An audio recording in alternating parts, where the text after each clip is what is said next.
Obviously, a much leaner Chris Weidman than the last time you and I spoke in person in Toronto. Obviously, a great camp, and you're going through the whole water routine here. How's the weight cut going so far? Absolutely perfect. You know, I got Jamal Hamid, my strength coach slash nutritionist. I got the profile diet, which I started this camp for the first time, and along with Aaron Simpson. And yeah, weight's never been better. When the last time you and I spoke, we talked about George St. Pierre joining UFC Central. He was the first one to come out to say that not Chris Weidman is not only going to beat Anderson Silva, he's going to finish him. And it started this tidal wave of fighters agreeing with his assessment.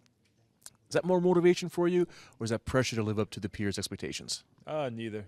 Just cool, you know, that other guys think I'm going to win. A lot of them have never seen me train or anything like that. So for them to see something in me that they think that I could win, that's cool. But it doesn't do either one of those things. By the way, you always have the best breath. Where are those Listerine things you got in your pocket? I know you have Listerine things. Where they at?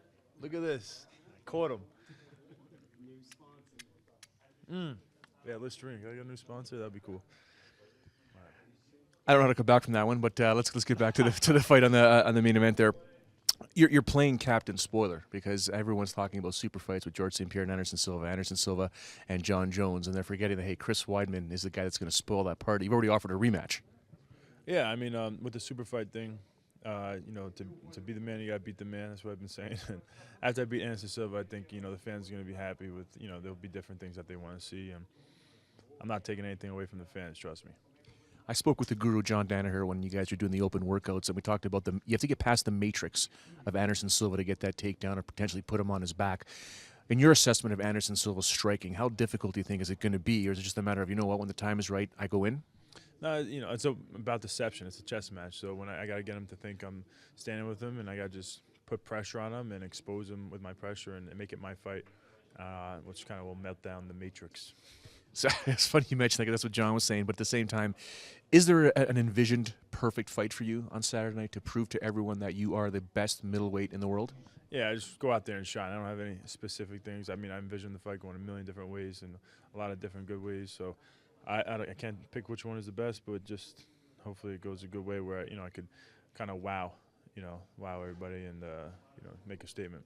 And the statement you'd make if you were to defeat Anderson Silva was one that's pretty clear. Now, he's been the greatest pound-for-pound fighter for the longest time. But if you beat the best pound-for-pound fighter, there's some that are saying that wouldn't make Chris Weidman #1 on the list. Would you be the best?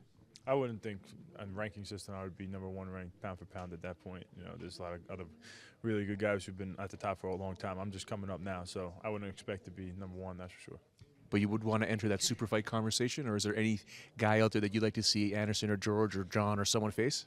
Nah, I mean, I'm not – nah, whatever. I'm just after this fight, we'll see what the UFC and the UFC fans want to see, and I'll move from there. Can you explain your mental focus going into this fight? Because you've explained it a couple times that guys go in there and they've lost to Anderson Silva before they even stepped in the cage. I spoke to Tim Kennedy, and he said that you have no idea Chris Weidman's mindset and how focused and how much he believes in himself. Can you share some of that?